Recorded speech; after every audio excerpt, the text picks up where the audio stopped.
Welcome back to the second season of the Sweet Taste of Balance podcast series. I am your host, Dr. Idrees Mughal, and today's episode is building a healthy relationship between food and your body. Today, I'm here with Priya Tew.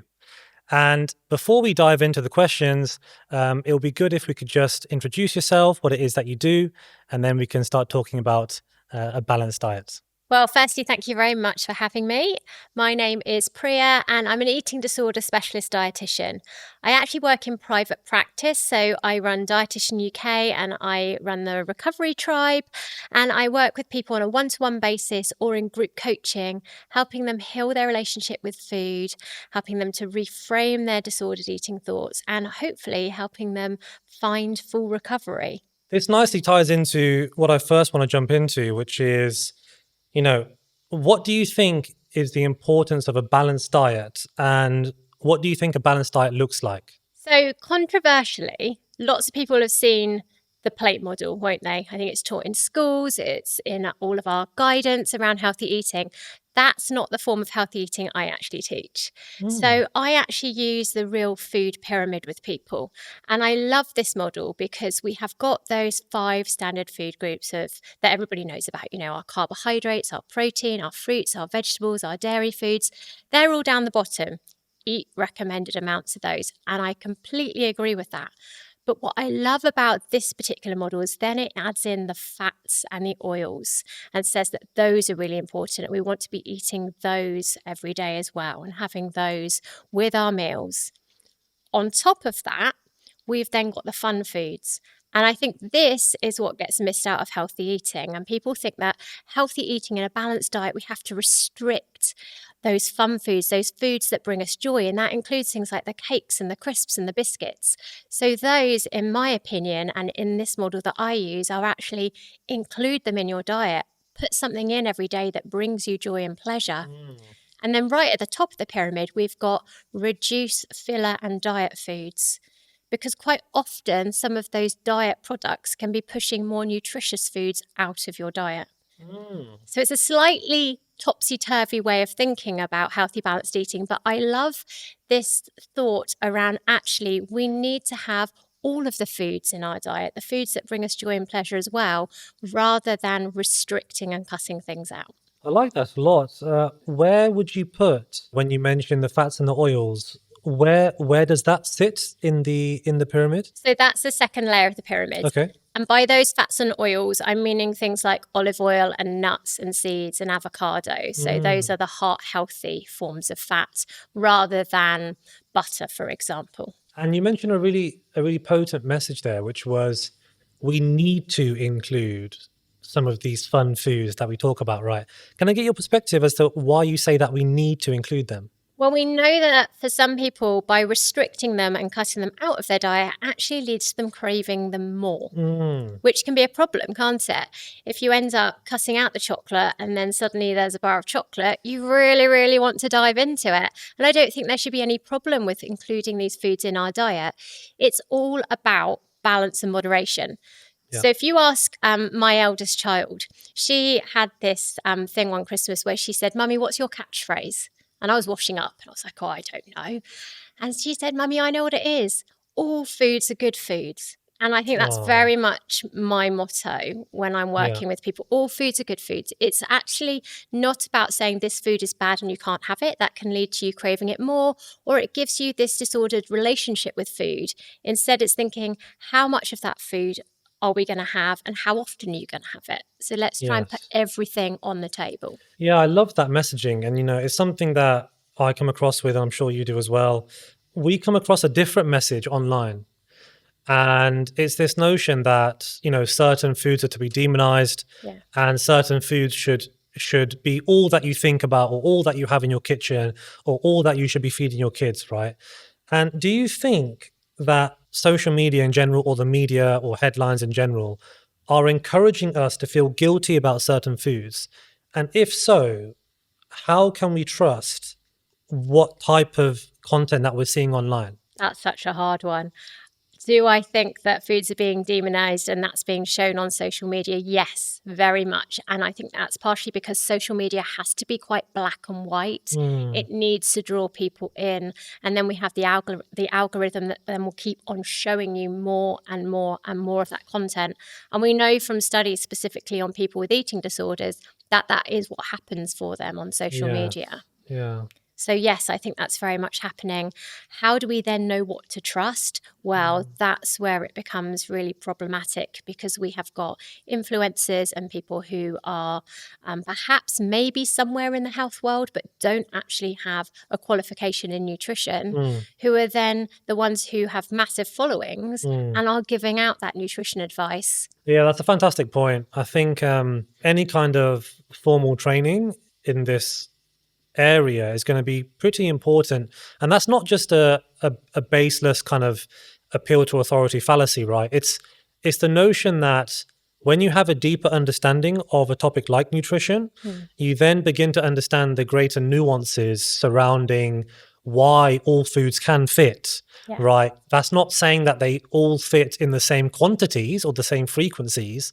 It's simply stating that there are potential benefits to including certain foods that might be less nutritious, like the reasons that you said earlier about, restriction and coming back with cravings that come back in abundance, and they may offset other nutritious foods later on. So I think, that's a fantastic point. And this whole good versus bad discussion, right? That type of narrative is everywhere, as you well know.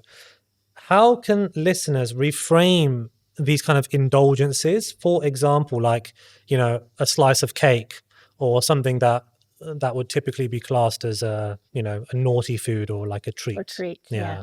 We've almost got to go backwards in our thinking and analyse perhaps a little bit of where did this black and white mantra come from? Like, where have we got these phrases and these thoughts from? And when you think about it, it is so ingrained in our culture. We have been brought up with these phrases, with parents who were on diets, with adverts of women on diets, and we're being told, don't eat this food, you must eat this food, restrict your portions.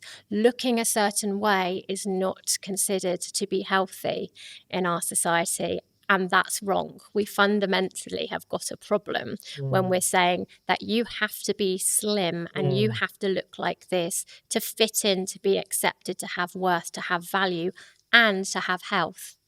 And we know that actually that's not true. When it comes to health, people can be healthy in a range of different body shapes and sizes. Yeah. So I think we've got to think about the wider context of where are these messages coming from, so that on the one hand, we can notice and acknowledge, okay, it's not actually my fault that I think like this. It's something that's been conditioned, and it's been through my parenting and my schooling, and it's been through everything I've read and I've watched on television, perhaps. So we don't put the blame on ourselves about it, but then thinking, okay, how do I start to reframe those thoughts? And I think when you start to analyze and notice, right, okay, every time I go to the cupboard and I take out a biscuit, I feel a pang of guilt, right? That's probably not very healthy in my relationship with food. So perhaps I can instead reframe that and go, I'm going to actually choose to enjoy this biscuit right now because it's bringing me pleasure. It has got some nutrition in it, and it goes really well with my cup of tea. So it's okay. I think it's important that we start to just work on those thoughts, because over time we can change those messages for ourselves, but also for other people who are around us. So you mentioned some fantastic points there about, the importance of reframing this sort of good versus bad mentality when it comes to foods, right? And a topic of conversation that I see a lot popping up in the media and in headlines and with very popular influencers is the topic of non-sugar sweeteners getting labeled as bad for all sorts of reasons.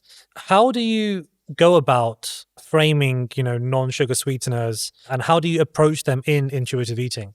I think they fall in this whole category of actually all foods are on the table. It doesn't matter if they've got sugar in, if they've got a sweetener in. Actually, Why do we have to put foods in these categories of good and bad? If it's something that you really enjoy, then go ahead and have it, but you might not want to have it at every single meal or every single day. So it just comes down to this context of let's find balance, let's find moderation, and make sure that you're actually hitting those main food groups first. So have you got the balance of everything else that you need? Now, what are you going to add in on top? Just out of curiosity, what is your favorite treat and the thing that you like to indulge in? Well, I'm going to pull you up there and say I wouldn't call it a treat, because Mm, when we call things a treat, we're putting that food on a pedestal. I like it. Yeah. So I would say, what's my favourite food that brings me pleasure? It's my favourite fun food. Mm. And it's going to sound a little bit like I'm a dietitian, which obviously I am. I would say dark chocolate. And a lot of people say, yeah, but what about milk chocolate? I actually just don't really like it. Oh, Whereas really? I really like the dark chocolate.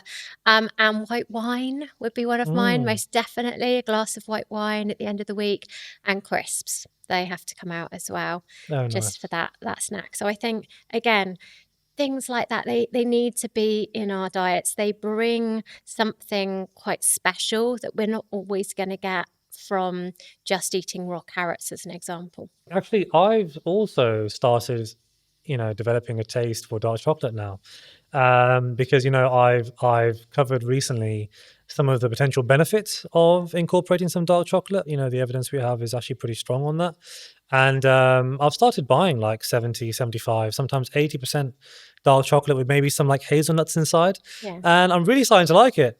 It's almost this acquired taste that you can actually get your body used to, which I do find really enjoyable at times.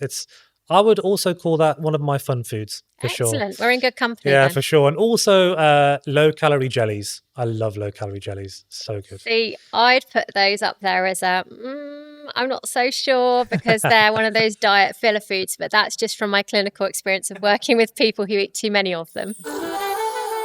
How does a balanced diet differ between adults and children, in your opinion? And, should we be allowing children to have sweet treats? I'm going to give you a story here from my personal experience. I have got 6 children in my Mm. household, and I used to put the sweets up on the top shelf, on the pedestal. Ah, okay. Keep the sweets away, because Literally on the otherwise, pedestal. well, it felt like it. They were right up on the top. You needed a stool in order to get to them. So then the Mm. children can't just help themselves. And I had to really pull myself up on this and go, no, this isn't right. This isn't making all foods on the same level, is it? So I've done a few experiments with my children over the years. They're my guinea pigs, as you might say. And I have brought the sweets back down, and now they're accessible to everybody. And what I've noticed is when they're there, the children ask for them sometimes, or they go and help themselves, but they're not actually that bothered about it, because they just know that their sweets are always there. Mm. So I think with children, we want to obviously be role modeling common sense with these things, but we shouldn't be restricting them. Instead, Yeah. we want to try and help them develop this relationship with food where, okay, if you want to have some sweets, let's have some sweets. What are you going to have with that? Mm. How about we put that with an apple and peanut butter, or maybe we'll have the sweets at the end of the meal, because we know that's actually better overall in terms of our blood sugars, for example. But we don't need to be going, no, the sweets are bad, you shouldn't be having those, and Yeah. you're definitely not having any of those today. Yeah, I love that. I was just thinking about the concept of the forbidden fruit being sweeter, right? It's, having this kind of termed naughty thing, out of sight, locked in a cupboard somewhere. And I'm just going back to my childhood now. I remember I had a similar situation in my house as a child. And it was like this one cupboard in the house, which was notoriously difficult to get to. And if, my parents kind of saw me going to it, they'd be like, oh, what are you doing? What are you doing? Right. But then I now remember that we had a kind of like a snack bowl sometimes left out on the table whenever guests or people would be coming around. And actually just seeing it just out and available all the time on those days when people would come and visit, it would actually mean that I wasn't going for it all the time. Yeah. No, because I just knew that, it's there. It's not something forbidden. It's not something, demonized. I like that concept of taking these snacks literally down from the pedestal, putting all foods on the same level. And I really think things like that, tips like that, can go a long way to improving people's relationship with food, right? Yeah, because we need to do it as adults as well, don't we? It's Yeah. not just with children. We need to just be allowing ourselves access to these foods and not having them closed away so that we have to unlock a certain door to get to the treat foods. Yeah. Actually, they can be accessible. And once you take away that shame and that guilt around them, I think it changes how you view them. And finally, to finish off, how do you think mental health affects your ability to form a good relationship with food and your body? I think mental health can have a massive impact on your ability to nourish yourself, to make those choices about what you're going to have, and to want to choose to eat regularly and to have that balanced approach to eating. So we've got one problem there. But then we've also got the problem that if your nutrition is a struggle in the first place, and perhaps you're not having a healthy, balanced diet, then we know that that can impact your mental health. So we have this two-way link that's going on. Bi-directional relationship. Yeah, lovely. Absolutely. So it's really, really hard. And I think for anybody who finds that they're struggling, the top key is compassion. It's just stepping back and going, do you know what? This is really hard. And that's okay that it's hard right now. I can choose to acknowledge that. I can choose to be kind to myself. Now, what are a couple of tiny steps that I can make today that are going to take me in the right direction? Do I need to get some help? Do I need someone to actually support me with some of my meals and snacks? Do I need some accountability? What you don't need to do is to go on a strict diet and berate yourself about it. Yeah. I think it's choosing just some simple things like, what can I add into my diet today that's actually going to be more nourishing for me? Fantastic points. I think, for anyone listening, if they are struggling with their relationship with food, are you able to signpost any useful resources that someone can easily access? If you can, working with a dietitian is always going to be a great thing. If you are struggling, you think perhaps with disordered eating or an eating disorder, going along to the Beat website is a really, really good resource where you can actually access their helpline for free and you can download lots of resources. Fantastic. Thank you so much. Thank you. Thank you so much for tuning in and listening. If you have any queries, please feel free to leave them below in a comment. And of course, if you struggle with anything mentioned in this episode, please feel free to reach out to your GP and of course, access the resources mentioned in the episode.